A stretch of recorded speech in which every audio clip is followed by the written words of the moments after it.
John, can you tell us if we have any remote public who want to comment? It should be, they're showing up, they're coming. Yeah. So I'll wait till everybody's there, then I'll ask again. Oop.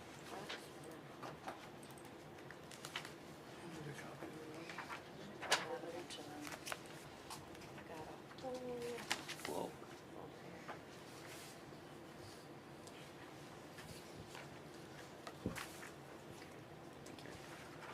You're there. Is that everybody? Okay. So as usual, we begin with a 10-minute guaranteed public comment time. That's not to say that I might recognize somebody who wants to speak later, but this is the guaranteed time. Does anybody have a comment? And you'll probably have to use the hand raise feature because most of you are not on camera. I don't see. Not seeing it. The rules for the purposes of making two changes. Abstaining, please raise your hand. That passes. I wish 1-B. I wish to add the hiring of Mary Wheeler, Marcy Wheeler, sorry, as a new teacher, given the fact that she is replacing someone who is no longer working for the system. Please raise your hand. Anybody opposed, please raise your hand. Anybody abstaining, please raise your hand. That appears to pass unanimously. I'd say it does. Okay. I move the consent agenda. Thank you. This is the time, if you object to the consent agenda, all you have to do is say, I want it taken off the consent agenda, and it comes off. Saying any objections, not seeing any. All in favor of the consent agenda, please raise your hand. Anybody opposed, please raise your hand. Anybody abstaining, please raise your hand. That appears to pass unanimously, and I would say it Item does. number 4-1-B. I didn't get the second. I was the mover. I don't know Who who said seconded it. it? I believe it was it Deb? Nobody. Nobody. Second. You did. Alex. Okay. it was Alex? Alex. Call it Alex. Yeah. You can notice at the same time that it Yeah. had second. Okay. I wish to move the hiring, for item 4-1-B, the hiring of Marcy Wheeler. Okay, is there a second? Move it? Oh. Yeah, Yes. right. It has to be moved because we know Suzanne opposes it, so that we can't have it on the consent agenda. You're saying move it for discussion or just, or? Move it. No, for an A action motion item. for Yeah. the hire. The Yeah. motion was to hire her. Yeah. So is there a second to that motion? I'll second. Seconded by David. David. Okay. Discussion. Suzanne? Is she with us? Is she- Sorry about that. I don't know how well I'm going to be able to articulate that, as most of you got my note about Ms. Wheeler's resume. I sent you the details regarding that, my thoughts on that. I don't know if anyone has any specific questions about my thoughts. I think I've made them clear on that email sent late this evening. Essentially, is it my understanding that you oppose largely because you don't feel she's trained enough? Yes, it's the training, but it's also the education. This is a pretty specialized area in music education, K through 12. I taught teachers how to teach that.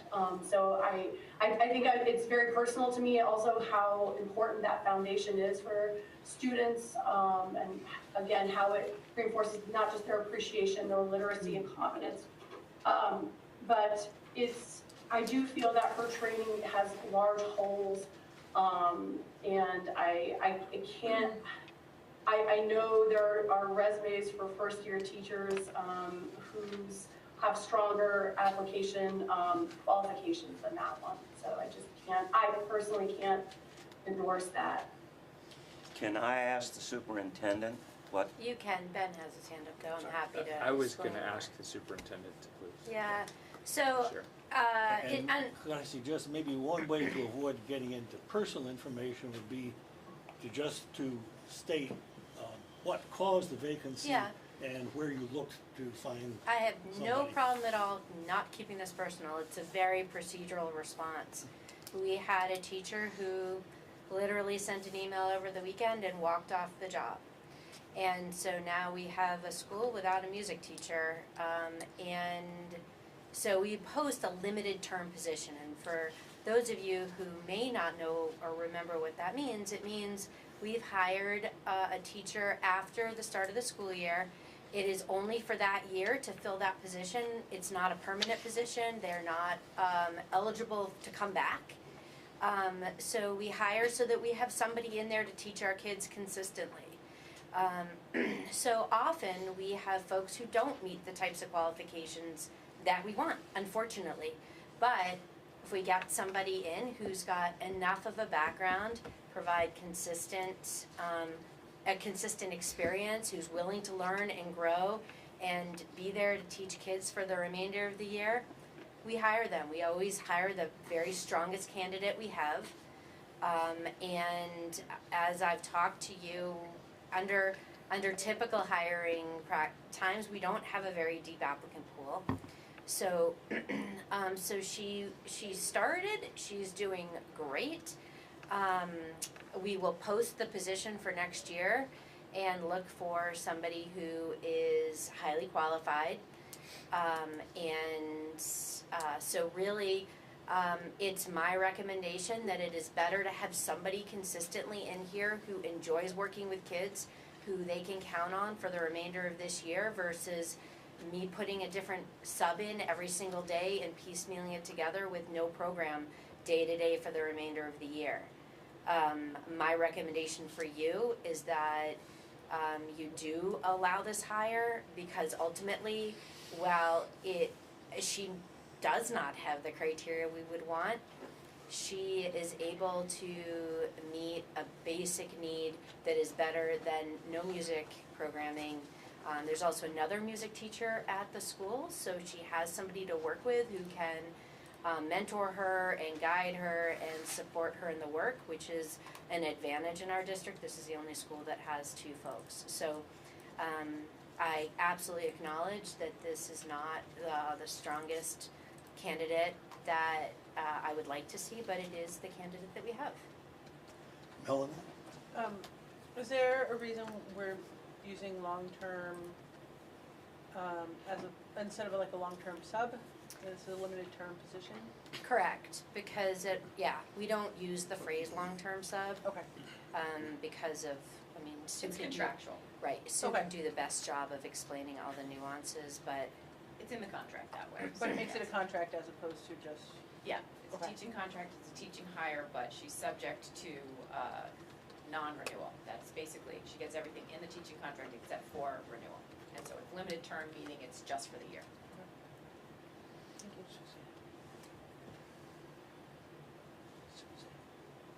Does she have a? Yes, she had her hand. Oh, okay. Suzanne, I see your hand now. Just out of curiosity, do we have relationships with, colleges that are within 100 miles, like UVM, St. Mike's, and Castleton, that have music education programs where students who are just finishing their degree programs but have a significant amount of classroom teaching time, who could be tapped for a job like this? Is actually a perfect job for someone coming just out of school in that capacity. yeah, we do. We've had principals go up to UVM and to Castleton and to St. Rose, but St. Rose isn't there anymore, to talk, to let people know what we do, to discuss our openings. When we have positions, it's very common for us to be reaching out. Johanna's sitting in the audience, principal of Floodbrook, and I know that, people personally network to try to find folks. So, we're doing the best we can with trying to make this happen. Back to Suzanne again.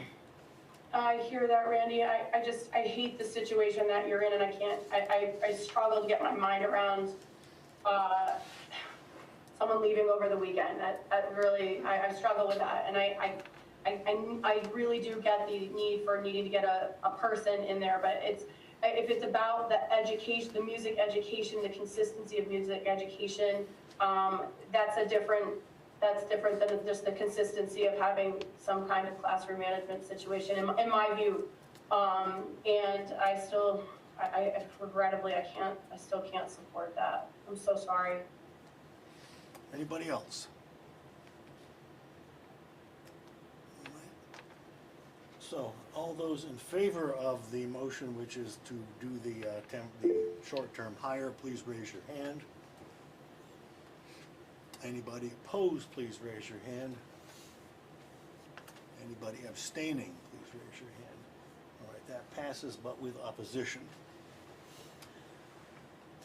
The next item would be just for the members of the Community Engagement Committee who are here. Would one of those people care to move that we approve the minutes of December 17th, which start on packet page 5?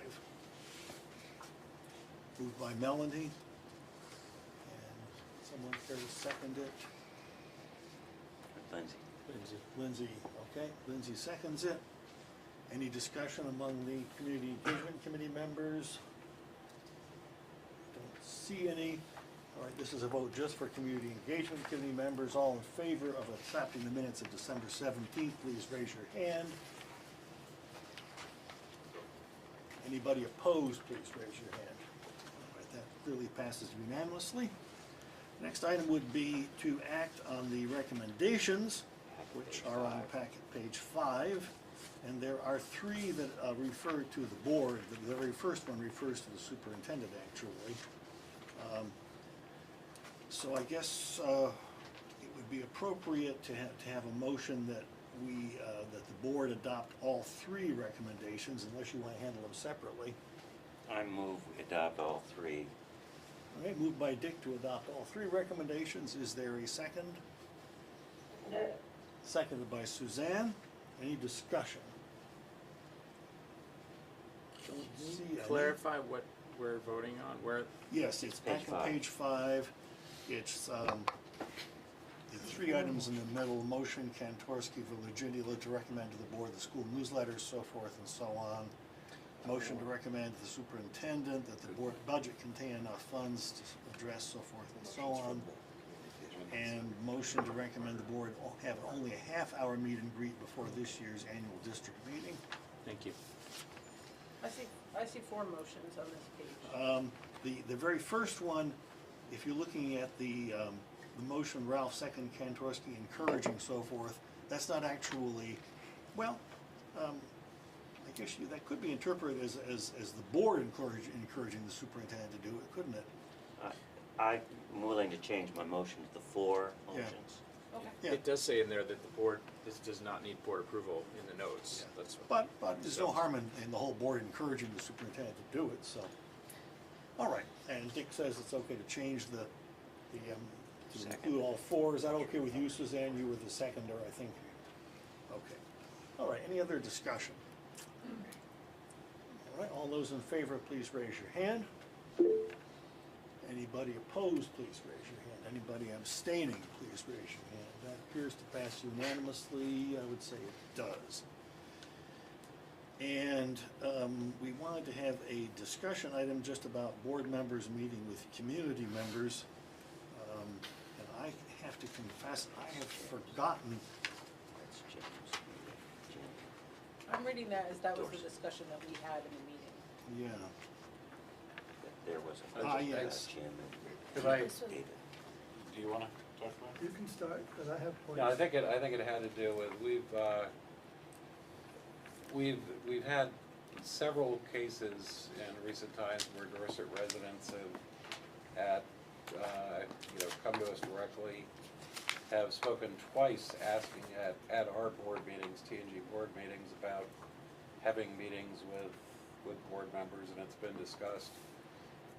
Also, raised it at one of Randy's coffee clutches. They just, we've had requests, this has been over the past, probably 3 months or so, wanting to have meetings just to be able to ask questions and kick stuff around. And initially, when it first came up at T&G board meeting, there seemed to be some opposition to the idea and that was fine.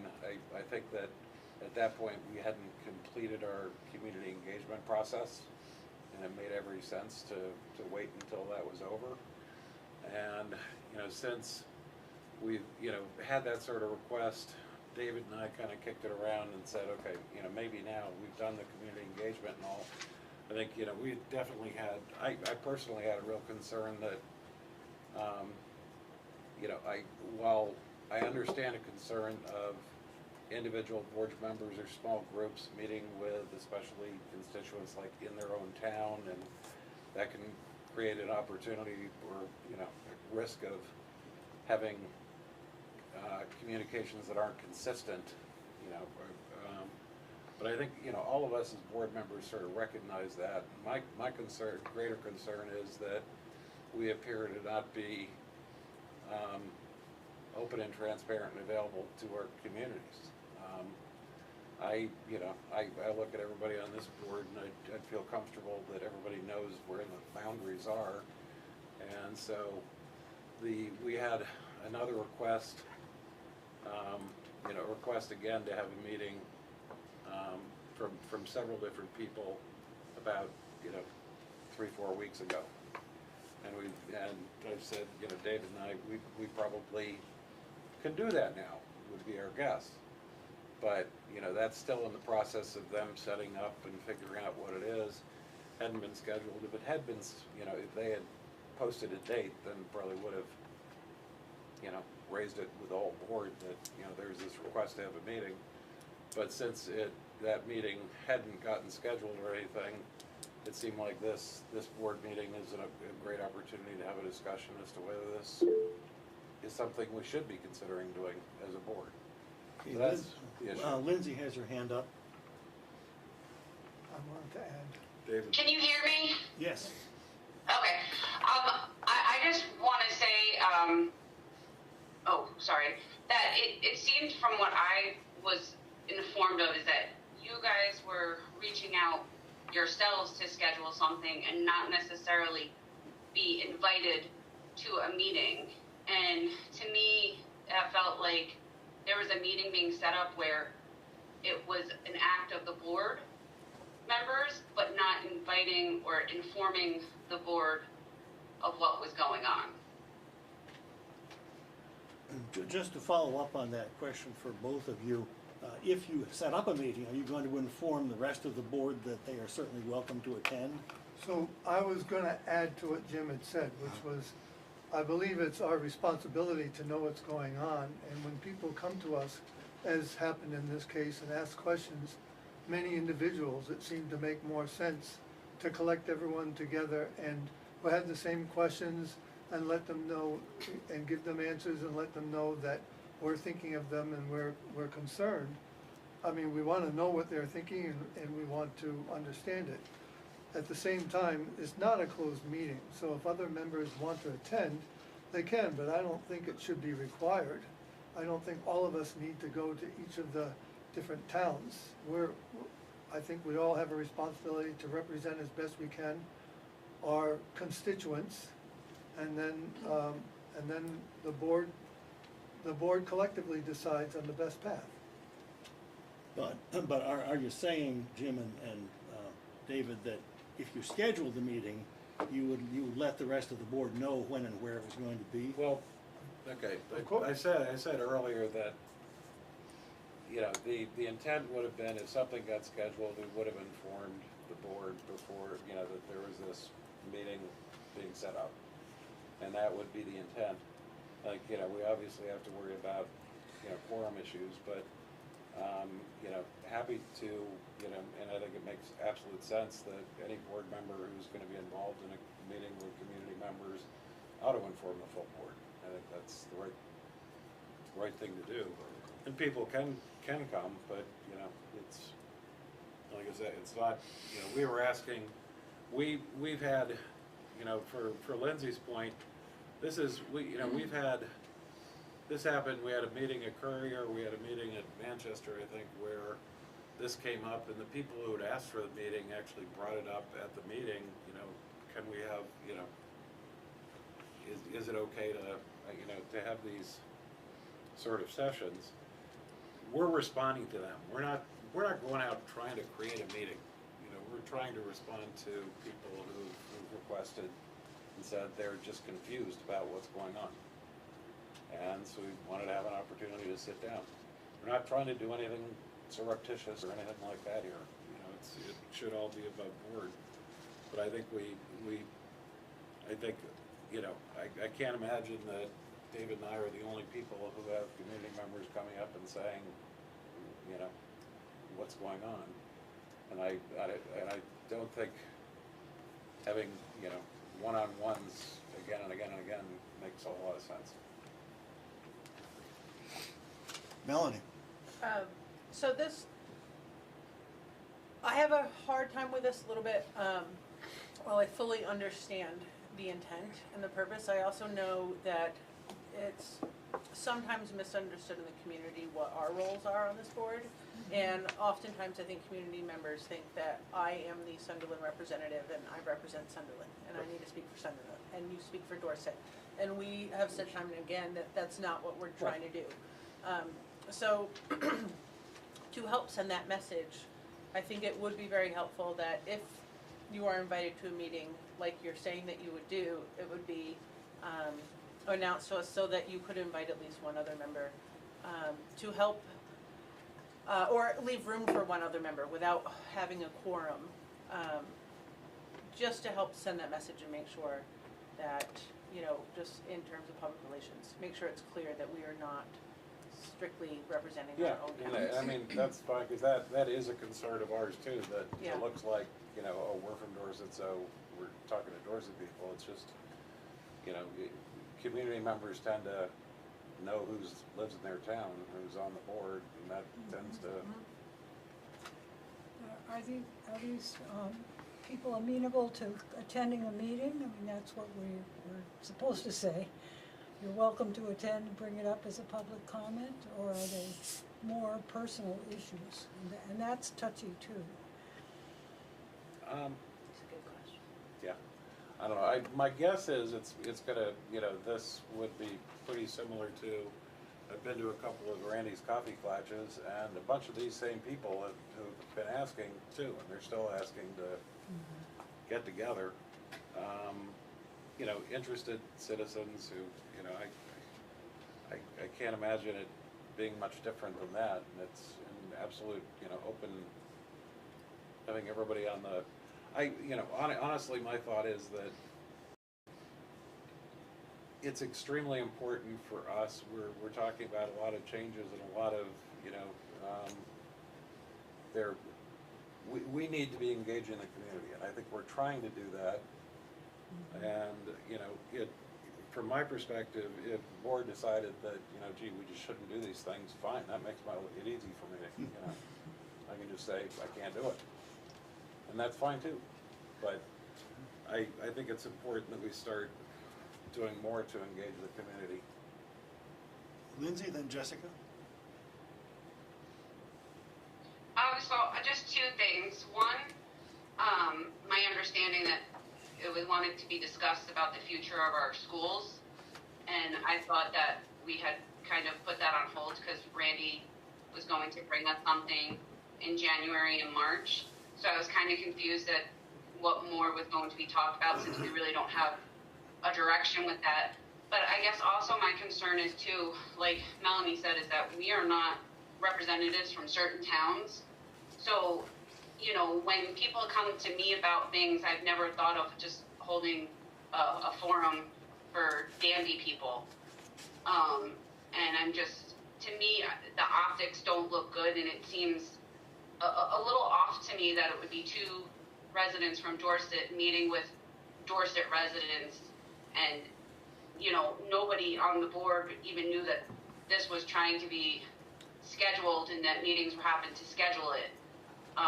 So I think that, you know, I agree we need to be out there more in the public and have more public forums, but the way that things were going about, it didn't seem like it was really wanting to have other board members from different towns. And to me, you know, if Dorset residents have questions, I don't know why, you know, you wouldn't have, you know, maybe somebody from Sunderland and somebody from Manchester, and why it would just be the two Dorset residents kind of hosting the meeting. Jessica? I was just gonna say that my only concern with this, just given what's kind of ahead of us, is without a communication plan where we all are clear on where we're going, it feels dangerous without, and I'm brand new, right? But like I couldn't do the same probably in Peru today, only because I don't have, those decisions haven't been made. So if it's more of a listening tour, I understand that, but I also understand that just happened. As far as the communication kind of concern that I have, it's more like how are we aligned on what we're sharing? And how soon can we be that? David? As many of you know, it has been a concern of mine that we're from communities, and yes, all of our kids are all of our kids, but we also know our communities better than we know. I don't know much about Londonderry. For me to go to a Londonderry meeting, I'm useless. But I know a lot of what's going on in Dorset, and if I listen to what's going on, then I can share with you that information. I'm not disclosing proprietary information. I'm not tipping our hand in any way if I can help it. And as Deb observed, we're all used to being asked questions. So if it's a general question about where we're going, it's good for us to answer what we can and then share the concern with the rest of the board that this seems to be an issue that's really affecting people's thought. But if it's somebody's talking about their own kid, then we all know how to deal with that. Have you spoken with the teacher? And if that didn't work, have you spoken to the principal? You work it through the line, and we're all supposed to do that. So we're technically not supposed to avoid contact with our constituents, with people who live near our homes, and we're not supposed to avoid interacting with the public. So I don't understand why this constraint is all of a sudden coming up because is it because we're afraid the stakes are very high?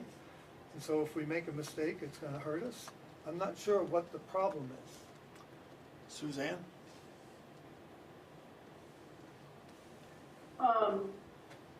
I'm worried that the very extensive forums that we conducted in these towns about the future of our schools maybe was not as a success. If we're having to hold meetings, I think maybe we have to ask ourselves some questions about that, the way that we manage that, if parents are still really having lots of questions. I mean, between the forums and the QR codes, the newsletter, the Facebook, and all the outreach that we've done, and they're still having questions for board members about the future of our schools piece. Maybe that's something that should be a discussion as well at some point, because I'm now worried that all of that work was lost. Ben? I just sort of want to keep the ball rolling on the meeting here, but I have confidence in David and Jim. I mean, these are board members who've been on the board for years. They have leadership positions. Like, these are two people who I really don't have any concern about having a meeting. But I think most importantly, the work that we engage in education is relational. And if people feel comfortable talking to someone, we want to facilitate that process. We have to be professional as board members, and we have to know what our boundaries are. And if we don't know, then we need to say, I'm not sure that I'm able to share about this, but let me ask and get back to you. Like, I mean, we can be professional about that. And I do think that, but I think, and we have to do a better job perhaps communicating amongst ourselves if people are asking for meetings so that we know what's going on. So there is a chance to cross town lines and get some other perspectives. But, people in Dorset are not going to ask me because they don't know me. And that's appropriate. Anyway, I just sort of my voice in this is to say I'm supportive of these sorts of things happening as long as there's clear communication about what's going on and we're acting under our professional guidelines. Other comments before I weigh in here? My concern would be that at least I wouldn't want people from one town saying they want to meet only with the board members who live in that town. It seems to me it's much better to accept an invitation which is directed to the whole board. Now, the only people who accept the invitation may well be people from that town, but to say, I'm going to accept an invitation from people from my town that excludes board members from that doesn't invite board members from other towns, comes a little too close, I think, to being a representative of that town. And the reason I'm so fussy about this is that those of you who were involved in the formation of the district in the first place know the only reason we have people from Mount Tabor, for example, or London, or Landgrove, or Weston, is that we did not represent towns. There was a difference on account of an old U.S. Supreme Court decision that said you can reserve seats for residents of various places as long as they don't represent those places. I think Melanie and David. Yeah, I'd like to add to that too, especially coming from Sunderland. I'm the only representative of an entire school, if we're gonna look at it as a town, right? So, for instance, if Sunderland representatives were to talk to me, or Dorset residents talk to you, and they feel like they have your ear, and they can help persuade you in some way, that gives Dorset residents the feeling that they have 2 votes on this board to sway a discussion, where Sunderland is only to sway a discussion.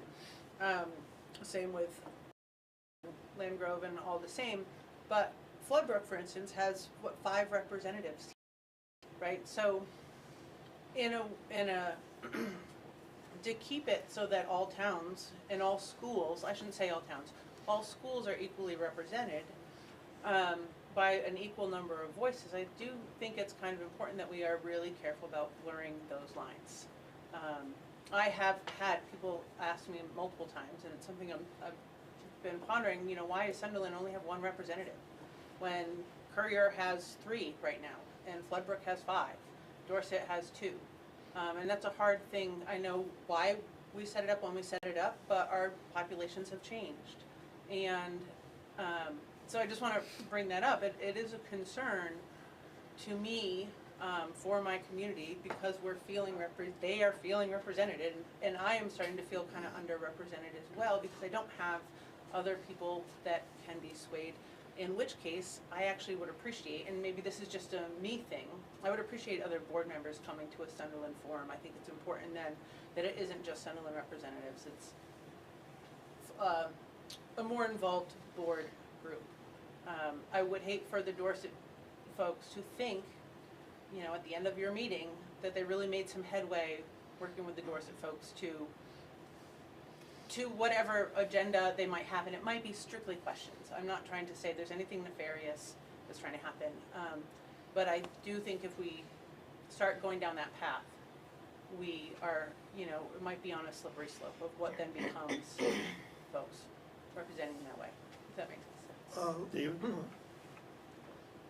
I mean, we could address the differences and the fact that you're now looking at us as not representing all kids you're not representing that perspective. I think the easy answer is to just, Bob Niles sends out this thing every month or so about all the events that are happening. So if we just posted it on the event, then you can come if you want. So that's the only mistake I see that we made, is that we didn't put it on the list as something that's happening. It hasn't been scheduled yet. Well, it hasn't been scheduled yet. Well, it hasn't so been scheduled. no mistake yet. But now, right, so now I'm thinking, all right, so we just make that part of what we do, and then all of a sudden it's okay. Yeah. Okay. Dawn, in case anybody is trying to raise a hand in the middle of the screen where I can't see it, is there any way of getting rid of the upgrade notice? It's a member of the public. Yeah. Okay. So I don't- Just cancel that? Which I think we should let her speak, just because it pertains to this. Can we get rid of the upgrade notice on the screen? I'm doing it. Nope. I'm gonna do it on the computer. No. Do we have to do it on that computer? Oh, Kelly's coming. No, it has to be on that computer. Not gonna work there. Oh. I didn't touch properly. You're actually not scrolled enough. The Okay, Jim. I guess, basically, a lot of good points are being made. I think what would be really helpful is, this, as I said, it was like about 3 months ago, it came up the first time in a TNG, board meeting. I brought it up at TNG board meeting. It's come up since. All I'm looking for is some direction and roles to go by. That's, I'm not surreptitiously trying to, meet with people or anything like that. And I think that, as a board, we need to decide how we should do these things. And, whatever that set of roles is, well, we should all live by, which is fine. I think, it's come up a couple of times and we haven't made any decision as to what we do. Right. And that creates the problem of like, okay, do we go another, month board meetings and then before we say, what are the ground rules? What is good, what is not good? Dick? I support what Ben said as the positive aspect of it. We do need to trust each other, but at the same time, I appreciate all of the things that have been said, trying not to blur the line between people who come from the town and who represent the town. We all represent every town. Comfort levels with people as they share their thoughts is the direction that David and Jim both have articulated. So I think we have developed a set of protocols, and Ben's statement about the positive aspects of communication and the positive aspects of engaging the public as often and wherever and in whatever manner we can, as long as we're cognizant of our boundaries as board members. And Ben said it rather articulately. Randy. So I know Lindsay has her hands up too, but just sort of in the spirit of time, I also appreciate Bob's acknowledgement of the time. We've got folks coming in like 20 minutes for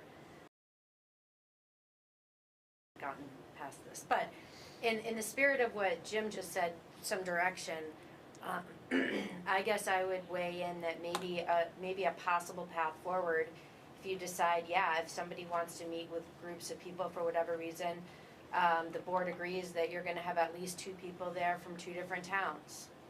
And that's sort of a simple first step that addresses, I think, many of the comments. Anybody else could come, but if you're gonna do it, you make sure you've got somebody else from another town, and then it goes on the list, anybody else can come. And you start there. I don't know, just trying to Up move us until a forward. quorum, Yeah. What? not exceeding a quorum. Exactly. Right. Yep. Lindsay? I just wasn't sure if, I know it's not public comment, but if Kelsey she had raised her hand, if she would be able just to speak quickly on what was being talked about. Yeah, I think we can let Kelsey have a say here. Kelsey, what would you like to say about this? Can you hear me? Now, Yes. Yes. I was just going to agree with really what Randy just said. I think it needs to be clear about how you can engage the public. I'm only speaking because I received an email from David and Jim asking to speak to, have the Dorset Parent Volunteers, which is the PTO at our school, possibly set up a meeting. And so the board got together and talked from the DPV, and we were unsure about what is okay and isn't okay based on these meetings. You had said at multiple meetings that you can't necessarily engage in a group unless it's, so it needs to be clear if we're gonna do something. I think the guidelines need to be, we need to have some guidelines so we know what's okay, because we don't wanna go against anything that, the school committee is doing. Thank you. Because thank you very much. As Randy points out, we do have a lot more to do tonight. Could I suggest that we would all agree to accept an invitation from people from our town only if the invitation were extended to all the rest of the board at the same time, and maybe put this on a future agenda if we need to develop any kind of a policy.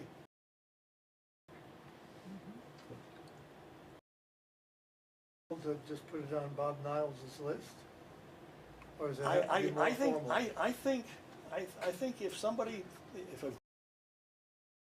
Herb, we want to talk only to you, I think my response should be no. Yeah. That's fine, that's not what I said though. Well, just putting it on Bob's list doesn't answer the question about whether the group that invited you will agree that other members of the board can attend. If we put it on the list and say it's open to everybody, then that's Yeah. implicit, but if you want me to make it explicit, I will do that. I think it ought to be. Melanie? I'm gonna say explicit only because your list comes out not regularly, not more than once a month, right? Oh, I can do it. I can, you know, I can do it in, I can. I mean, I guess we could all set up notifications. I'm just wondering if I'm gonna notice it. And if somebody says, can we meet with you next week? And it goes on that list, I don't notice it because I don't look at it for a week. That's not the same. And for you to say, yes, but we have to wait a whole month because we gotta get it on the list and make sure it's announced. Feels like it might take more.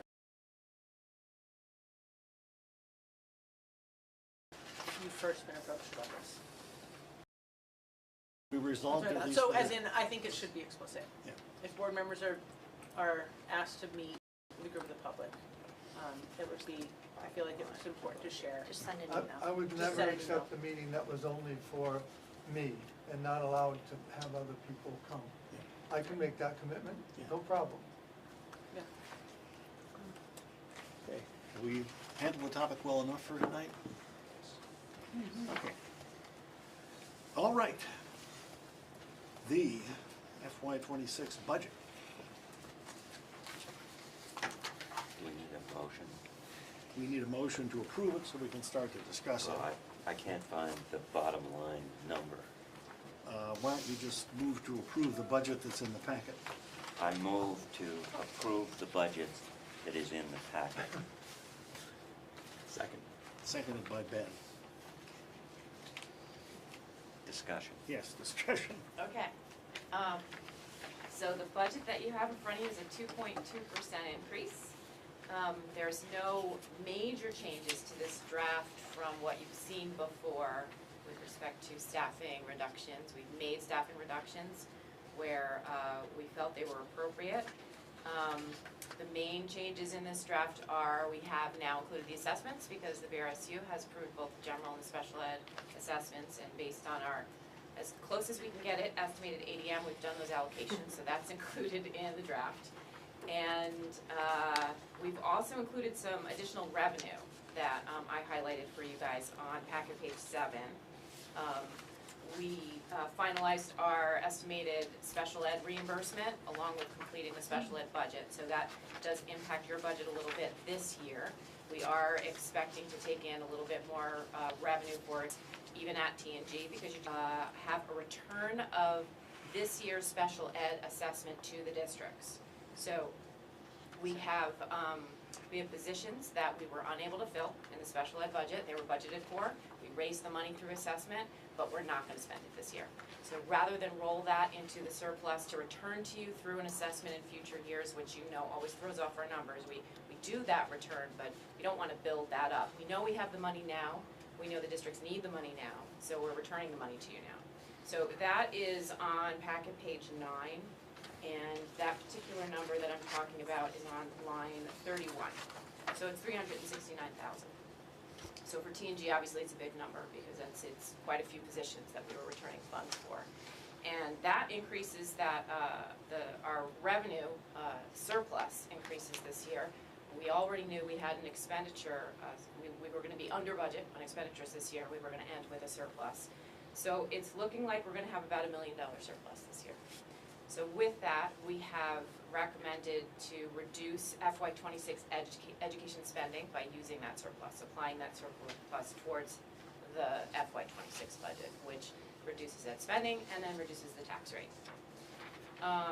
That's about 4 cents on the district tax rate. So it's very comparable to what you did last year, where you drew $1 million from the tax stabilization reserve to reduce taxes. So in doing that, we're able to really compare our ed spending number from year to year, even with that. And our ed spending is only going up, let's see, how much is ed spending going up? 2.3%. So when we think about what they've projected for a statewide increase, we don't know what the statewide average is actually gonna be after everybody reports their budget, but it's a pretty nice number compared to other districts. So let's see, we have the BBA rate, that's now been included in the budget, that was not in there before. And I gave you sort of just a little idea of what, when we include that article in our warning, how much money does that cost us, and how much does that increase the tax rate? And it's about 2.9 cents. So if we were to stick with the union school average, we would have a tax rate that was about 2.9 cents less than that. If the voters didn't approve this, we would be paying the union school average, and we would not be spending that 2.9 cents of the tax rate. But that would require that families cover the extra cost? Yeah, that's a whole nother conversation. I just wanna make sure I'm Yes, clear. yes, and you are. Clear. Well, that's, if that's what BBA decided to do, I guess, right, yeah.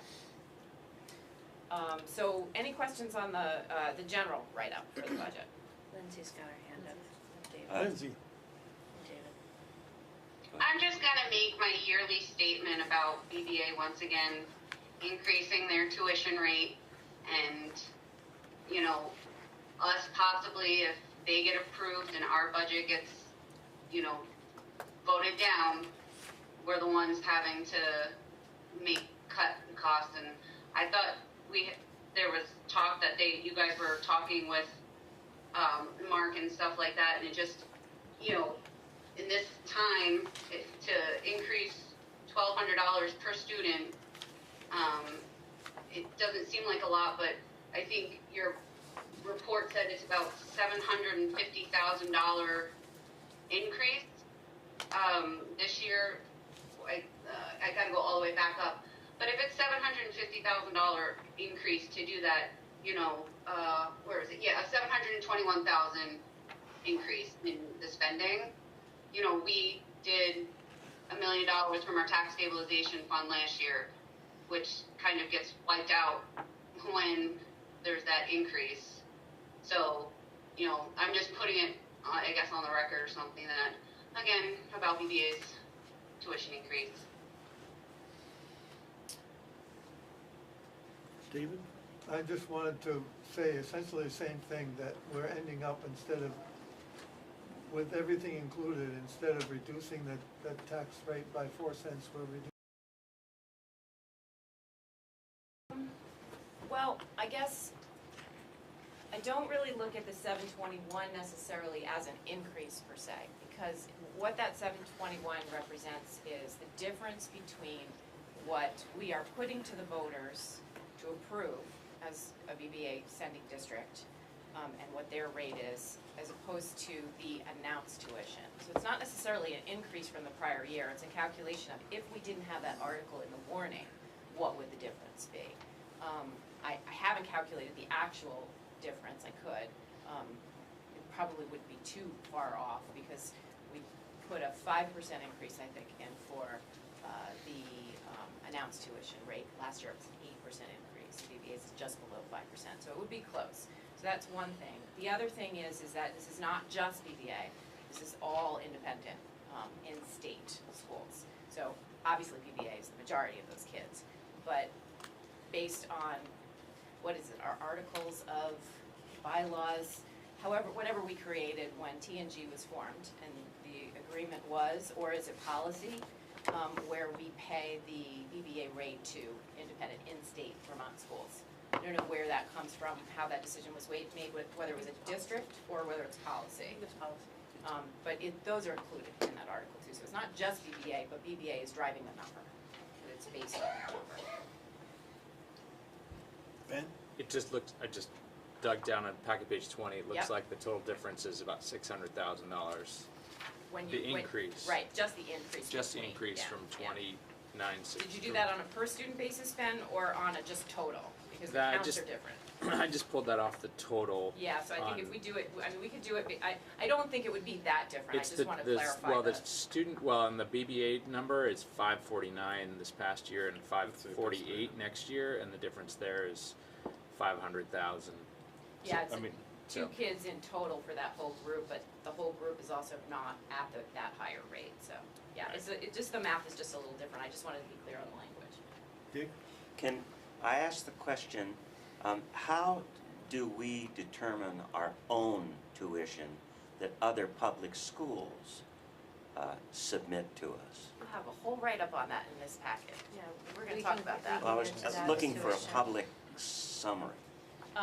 So our announced tuition is based on our budget and our estimated enrolled students, and it excludes things like special education, school meals program, transportation, the types of things that you would charge separately for. So our announced tuition is supposed to represent what, and it does represent, what do we charge an incoming student who's a non-resident, what is it fair to charge them?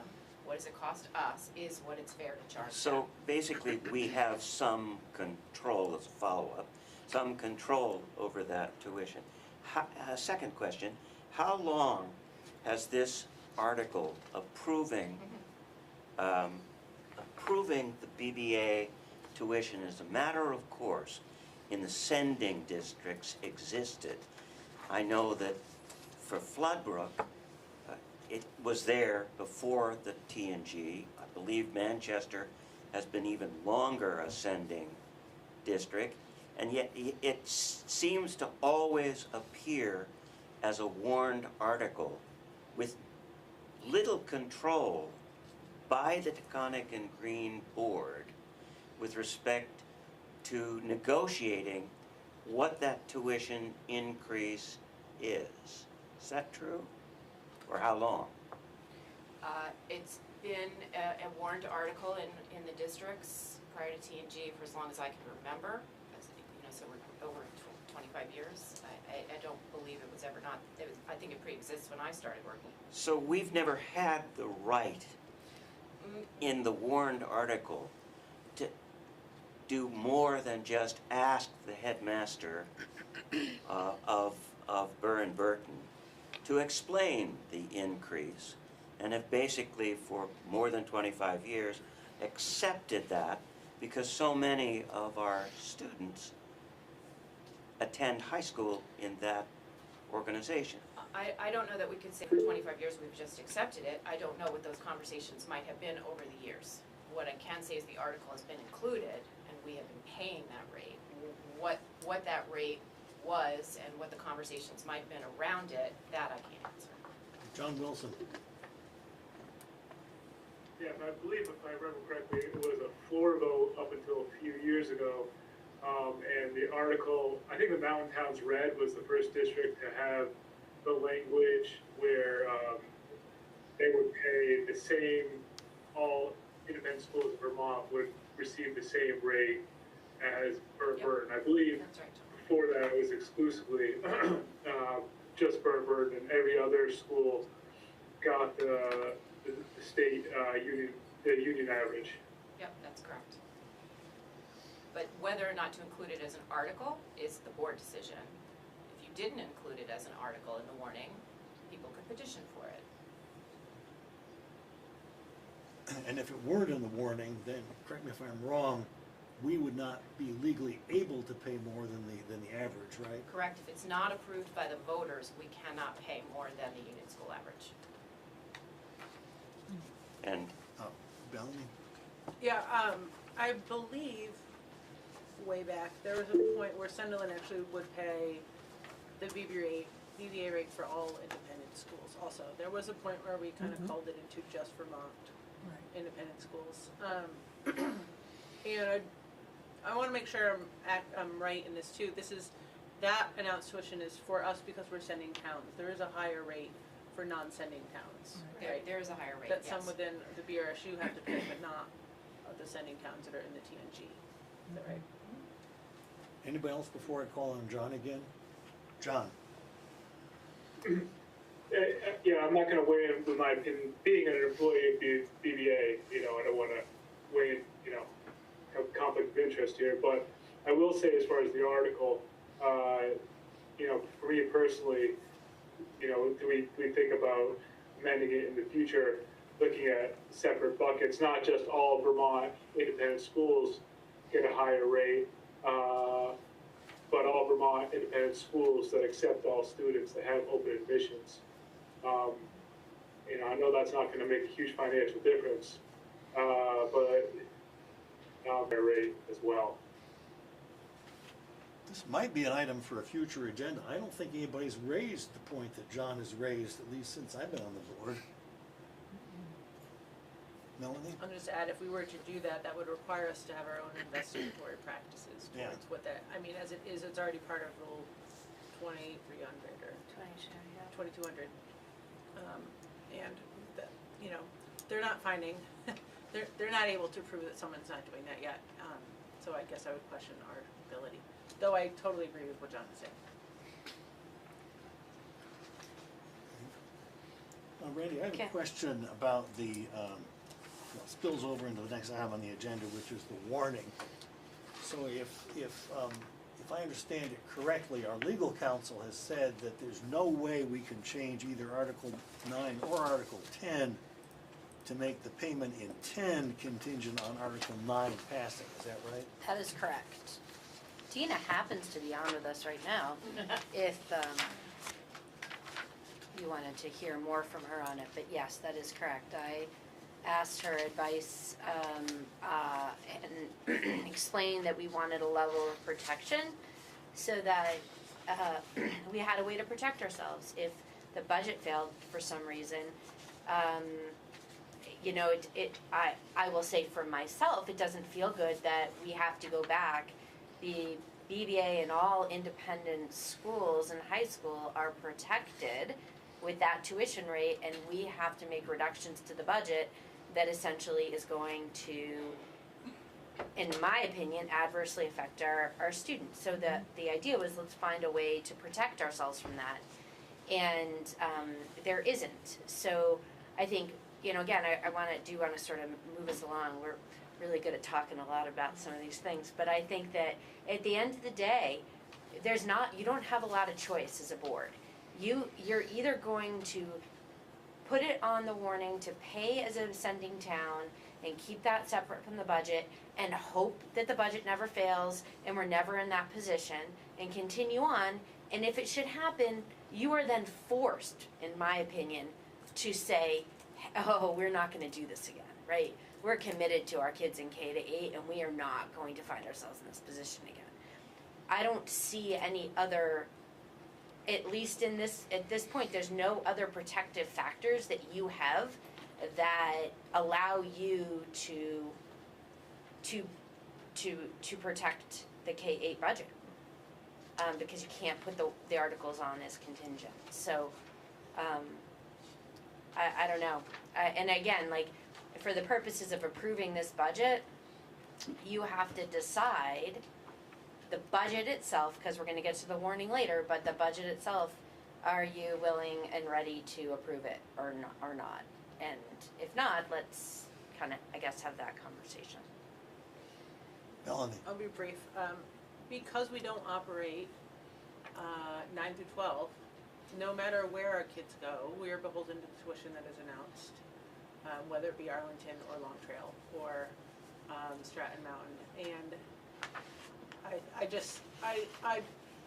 don't like that we don't have a say, but also I don't see within the system like this, I don't see how we can be setting tuition rates for other schools in general. And it's not just BBA, it's every single school that our students go to. So I feel very stuck there also, but I just want to point out, unless we're going to choose to operate 9 through 12, I don't see a mechanism for control. On a slightly different issue, I have a traditional question.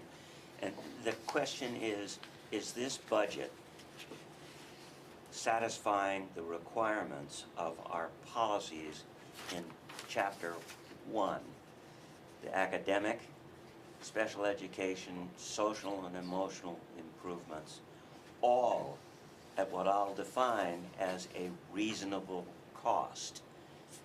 reasonable being a bit defined as necessary to provide sufficient educational opportunity to each and every student, but not more. Yes. I stand by the budget. I think it's fair and reasonable and appropriate to provide a solid education to our kids. Other discussion? Ben? This is, perhaps this could be a conversation afterwards. I would love some clarity. There's, on packet page 12, looking at numbers where, I was just looking at, where are the big ups and downs, just to try to understand how the moving parts. And instructional intervention, I saw that we moved a teacher from a teaching position to an instructional intervention position, but then we also reduced instructional intervention. And then behavior support is seeing a massive increase. And I don't know, are we just labeling things differently here, moving people, or I'm just trying to understand that? Yes, so we moved a classroom teacher position to a behavior position. So that is, was one of the shifts. We have a reduction in intervention. Okay. So the behavior piece itself, that increase from FY25 to FY26 is a whole FTE, it's 1.0. Okay. And classroom is going down 2.0 because one of them is moving to behavior and we have one reduction. Okay? Thank you. Other questions or comments on the budget? Are you ready to vote on the budget? All right. All those in favor of the motion, which is to approve the budget that's in the packet, please raise your hand. Anybody opposed, please raise your hand. Anybody abstaining, please raise your hand. I think that passed unanimously. It did. All right. Thank you. Next thing then would be to finalize the warning, which was emailed to you separately from the packet, I believe, Yes. today. I just urge the folks from each firm to make sure that the town clerk office hours look correct. I think there has been some mistake there occasionally.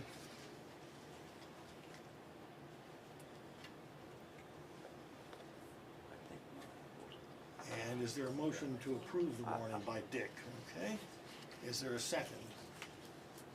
Seconded by Alex. Okay. Is there any discussion? Can I just make Yes. a comment?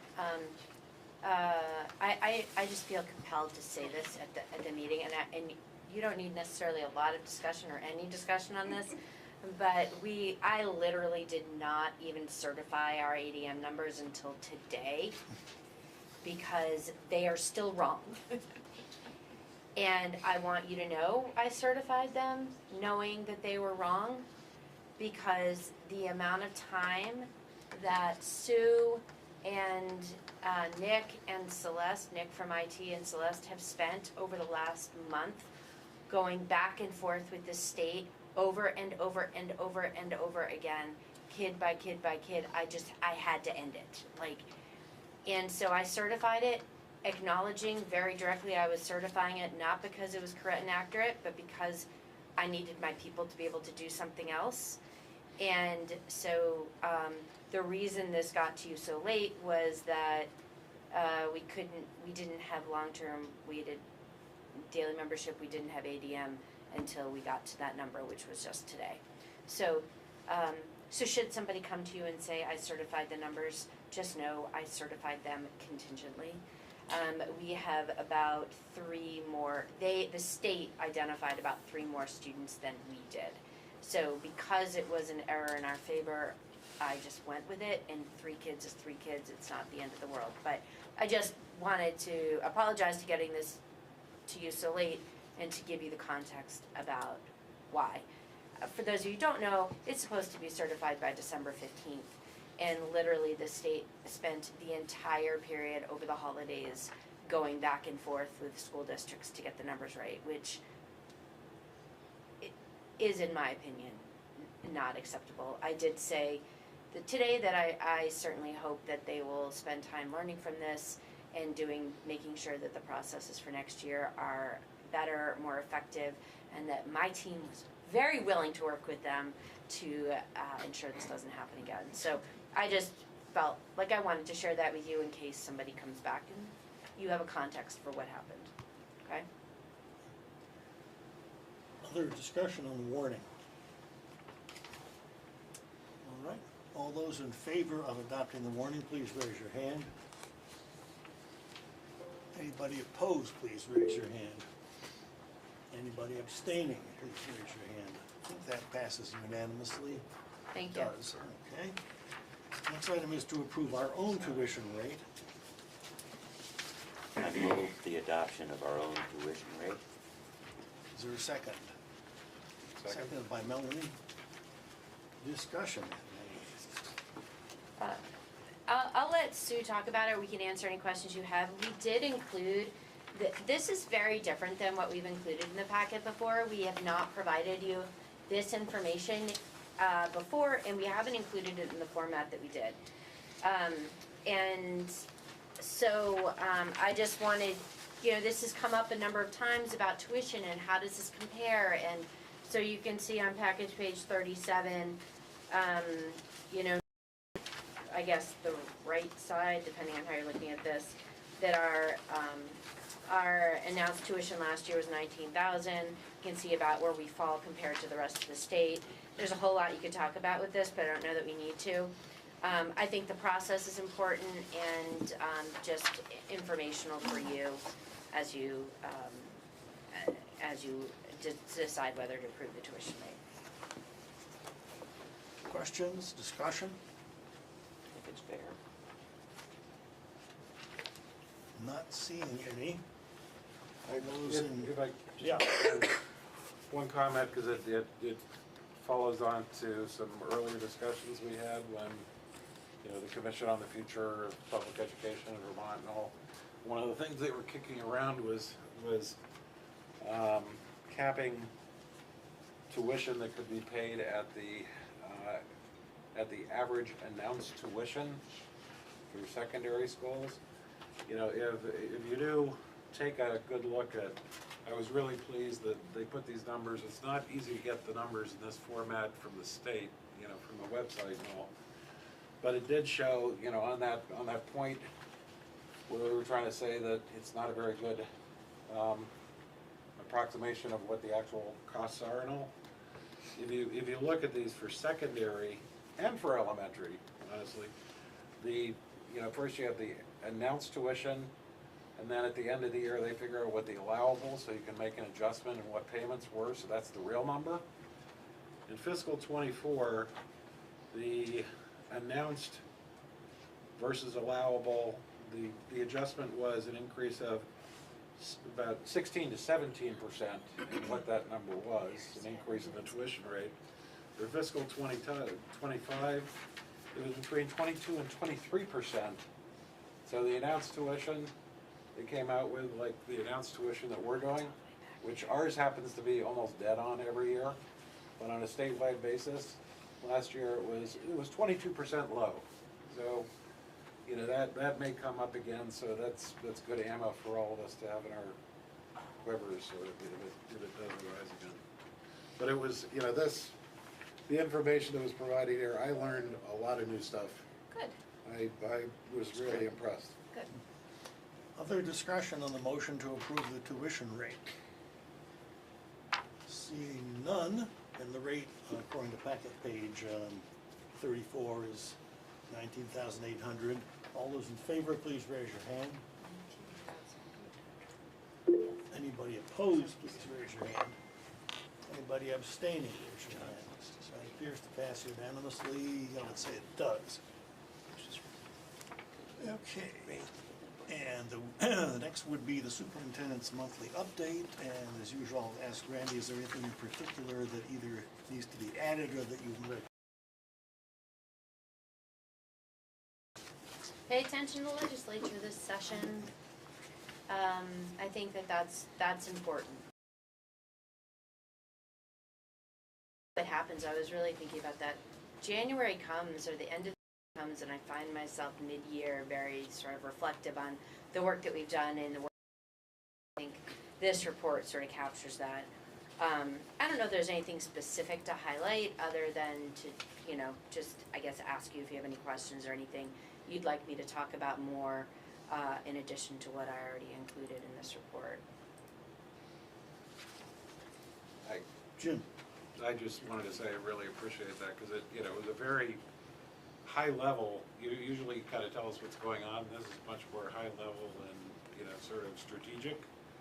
And just as a suggestion for the board, I think this might be something that would be good to use, in communications with our communities as well, because it does a great job of presenting our situation and where we're trying to go.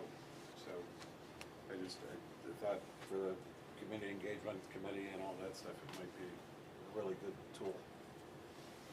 Thank you. Anybody else? Comments, questions? Okay. The work plan is in the packet on page 45.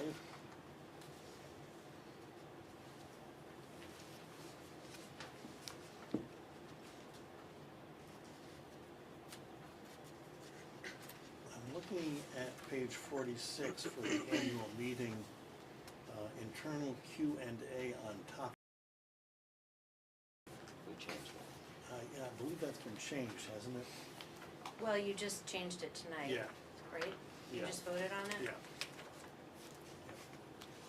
So instead of that, it will say meet and greet from 6:30 to 7, right?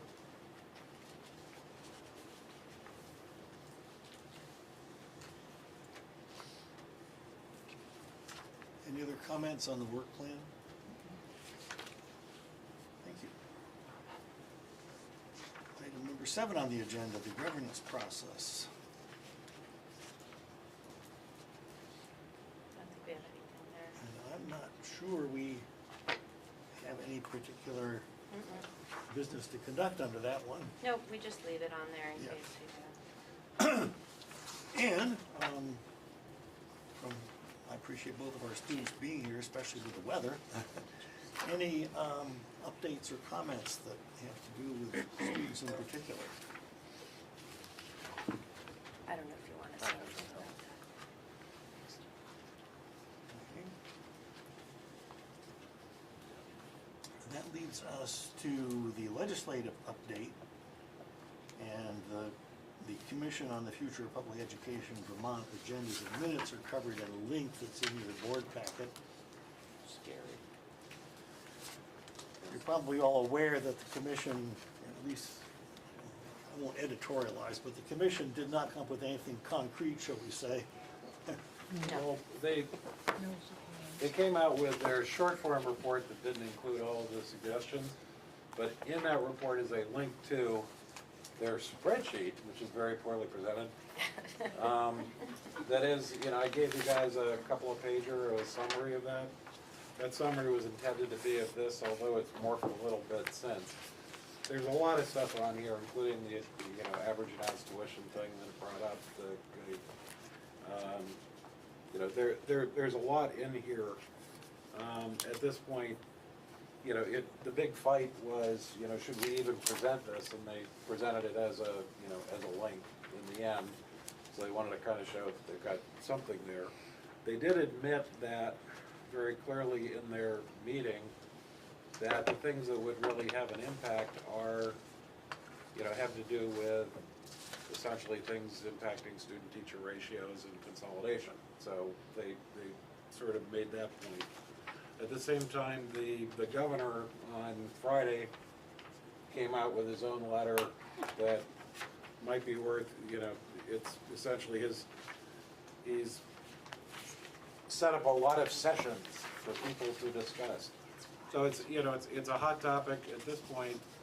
I'll try to provide a legislative update for the next meeting after they start actually meeting. But it's going to be busy and messy, and read your VSBA Tuesday emails, because one came out today, and it's a good source. I'll try to keep you guys updated as well, but It's gonna be a mess up in Montpelier. And I think, well, I think all of us will try to keep track of, we've got some good resources, including the SBA and some other folks who could help, give us some direction on when it might make sense for us to have our 2 cents heard. So we'll keep a lookout for that, so, and if that comes up, we'll, let everybody know. And if any of you guys get really good info, share it. That's really important. I'm wondering on a future agenda whether we should consider lobbying the legislature to change the law that our legal counsel has cited so that we could actually do something like make Article 10 of the warning, which is the BBA payment, contingent on the budget passing. I understand that's our problem, is that the statutes don't let us wording, but we can get the legislature to change the statute. Rod, in the sense that given, just that the people are already sensitive to our system and saying that our voters are agreeing to pay more money and that's coming out of the ed fund, I just not sure that that's gonna attract. It's not a good point this year.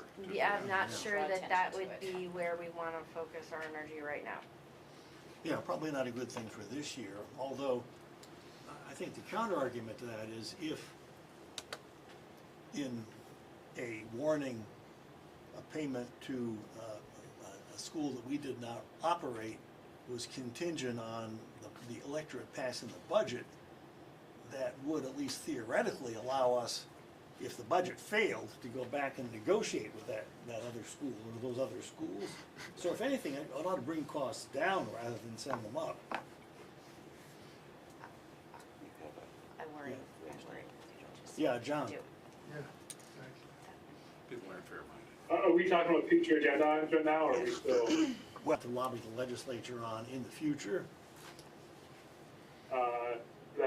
that BBA tuition for, given to only schools that, have open admissions, and not restricted admissions? So I'd like to see that on a future agenda item. And just a follow-up question, if we had a student go, wanting to go to Arlington, they would not accept or any public school in the state. They would get the union average and not that BBA average, correct? Correct. No, They get their rate. they get their They get their announced rate. public school It's gonna be tuition. higher. So all public school Yes. they all announce and they get paid what they announce. And then we settle up at the end of Okay, the year. and is billbacks, is that much of a practice anymore, Yeah, Sue? Yep. And like, how does that work? It's, so we gave a little description of that in the packet on the announced tuition write-up, but basically, there's a formula that's in statute that allows us to charge if we undercharge our tuition, or give back money, we have to give back that money if we overcharge our tuition. So you will see in your budget, there's a line item for, prior years allowable tuition that we are gonna pay to some schools, and revenue that we're gonna receive back from some schools. And then we do it as well. Thank you. Thank you. Anything else on that item? Deb? It's not exactly a future agenda, but I just want to notify you that I'm still looking for a replacement with the help of several people in Weston, and I've notified the select board, and we've called everybody we can think of, and we're having a hard time finding anyone to do this job. Well, I thank you. think part of it is the distance, and also maybe because the Weston is the furthest out, and we don't get, there isn't much news. I mean, we don't get the Manchester Journal, and there really isn't, people don't really know much about they're not connected as much as they used to be to Philbrook, so. And I wonder if we can, Johanna, if we can just pull out the Weston families and send a really direct emailed just to your Weston families. Absolutely. Oh, I'm sure there's great. a lot of families that have no idea. And No. so we've sent things, but it's maybe something that's more pointed and Yeah, direct be really specifically clear. to them. Yeah, And maybe Deb, you and Johanna can connect about that. I don't know. yeah, it has to be Weston. Yes. Okay. There aren't many kids in Weston, so. Thank you. Yeah. We also need to submit the petition by the 27th, so there's not much time. Well, if you find something, you can also point it. But, Deb, to that point, even if they weren't voted Well, and you it could stepped be down, appointed, we Yeah. could appoint them for yeah, you. yeah, If, when we find that person. yeah, right. Although that's what we said last year, I'm still here. And you're doing a great job. Yes. Thank you. And on the topic of board service, and many of you already know this, but my wife and I are moving from Mount Tabor to Rutland sometime in the spring.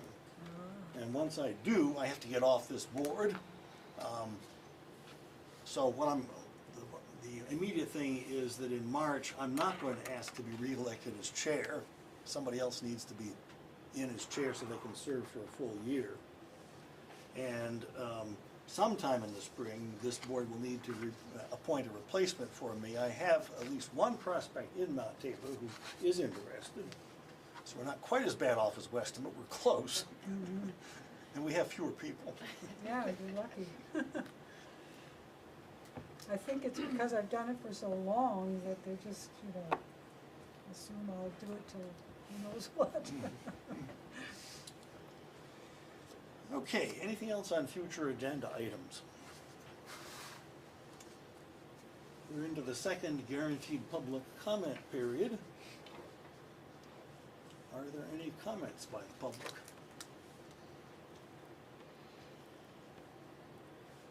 Not seeing any. On board self-evaluation, this came up in the last evaluations. One or two folks said that it would be better if public comment were allowed only during the two announced public comment periods, and that the chair shouldn't allow any public comment during the meeting. What I've been doing, I think ever since 2018, is saying, I don't guarantee that I'm going to call on the public comment in between the two guaranteed times, but I may. If you would like me to change that so that there just isn't any public comment except during those two periods, I can certainly do it. Anybody have any thoughts on that?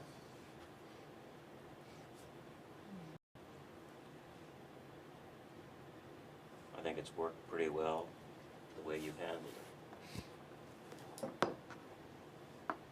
Any other input there? Self-evaluation that you will hand in or send in to Melanie either before you leave today or through your computer. But we do have an executive session first. Our next meeting is 6:30 p.m. at MEMS. Is there anything else to be done before we have a motion to enter executive session? And the motion needs to recite the language in the agenda. Great. Okay, go ahead, Dick.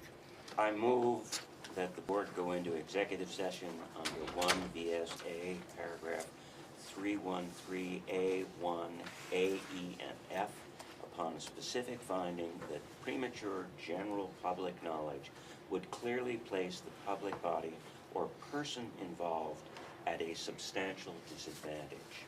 And do you want to include whether or not we're going to And invite? I would like to invite to that session Randy and our lawyer, whose name I've, Marilyn Both Mosby. attorneys. Marilyn. And Both attorneys. and well, Dina Atwood. and Dina. And do you want to include the students or leave them out this time? Read the lead on that. All right, there's the motion. Thank you. And the premature public knowledge part is pretty clear because we're discussing a settlement of a legal claim. Is there a second to the motion? Seconded by Alex. Any discussion? See you next time. Thank you very much. Thanks. All those in favor of going into executive session, please raise your hand. Anybody opposed, please raise your hand. Anybody abstaining, please raise your hand. Looks like that's unanimous. Video one. We'll need to keep the video going because we have board members on video, but we have to ask the other folks to. I think they're gone. Are all the public Yeah, are on the They're all gone, yeah.